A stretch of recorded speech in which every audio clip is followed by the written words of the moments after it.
प्रदेश शिक्षा मंत्री रोहित ठाकुर ने शनिवार जुब्बल तहसील की सारी पंचायत में वरिष्ठ माध्यमिक विद्यालय सारी के भवन व इसके अतिरिक्त मंडकांतली, मघारा, सारी, हस्तांतली की बागवानी भूमि के लिए उठाऊ सिंचाई योजना का शिलान्यास किया।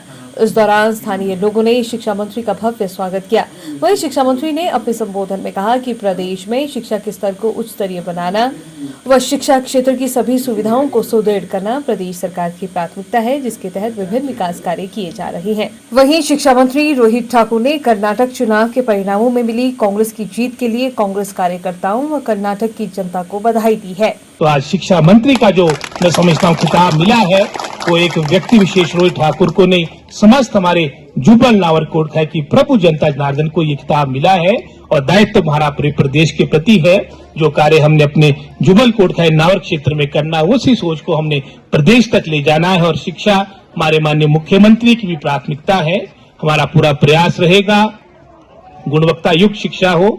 आज के समय में मैं समझता हूँ क्वालिटी एजुकेशन बहुत ही महत्वपूर्ण है, साथ ही साथ रोजगार जॉब बेस्ड एजुकेशन हो जिसके माध्यम से आने वाले समय में हमारे बच्चों को रोजगार मिल सके, ये भी एक महत्वपूर्ण विषय है और इस ओर हम मैं समझता हूँ निश्चित रूप से प्रयास करेंगे और शीघ्र मैं समझता हूँ 2 वर्षों के अंदर आपको आपके समक्ष इसके परिणाम भी देखने को मिलेंगे। आज नई सरकार बनी है और मैं समझता हूँ आप सबके आशीर्वाद से संभव हो पाया। जितना आशीर्वाद शिमला जिला की प्रभु जनता जनार्दन का रहा उतना ही आशीर्वाद कांगड़ा की जनता जनार्दन का रहा है, पूरे हिमाचल की जनता जनार्दन का रहा है। और एक तरह से हमारे यहाँ पर विपक्ष की पार्टी की बात कौशल मुंगता जी ने कहा, क्योंकि ये तेज तरार है, गरम दल के व्यक्ति है, तो इन्होंने भारतीय जनता पार्टी की बात कही। उस वक्त ये कहा करते थे कि भाई हमारी तो मिशन रिपीट होने वाली है। हम तो पहले तो 25 साल के लिए कहा करते थे कि 25 साल के लिए राज में आ चुके हैं, फिर 25 से इनका थोड़ा और मनोबल बढ़ा 30 पे पहुंच गए, 21-22 तक तो ये 50 साल तक पहुंच चुके थे। लेकिन हमारा हिमाचल प्रदेश देवभूमि है और जो यहाँ से मैं समझता हूँ एक मैसेज गया, एक संकेत गया है वो आपके सामने है।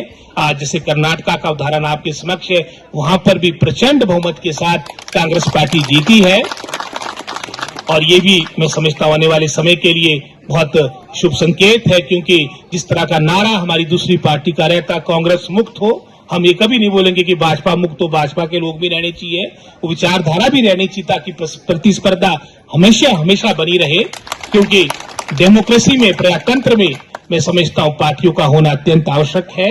अगर एक छत्र राज हो जाएगा तो इस प्रजातंत्र का कोई अर्थ नहीं रहेगा। मैं कर्नाटका की जनता का भी इस मंच के माध्यम से धन्यवाद करूंगा कि उन्होंने सच्चाई का साथ दिया। हालांकि 2018 में भी उस वक्त अगर आप देखा होगा तो उस वक्त भी बहुमत जो मिला था कांग्रेस पार्टी को मिला था।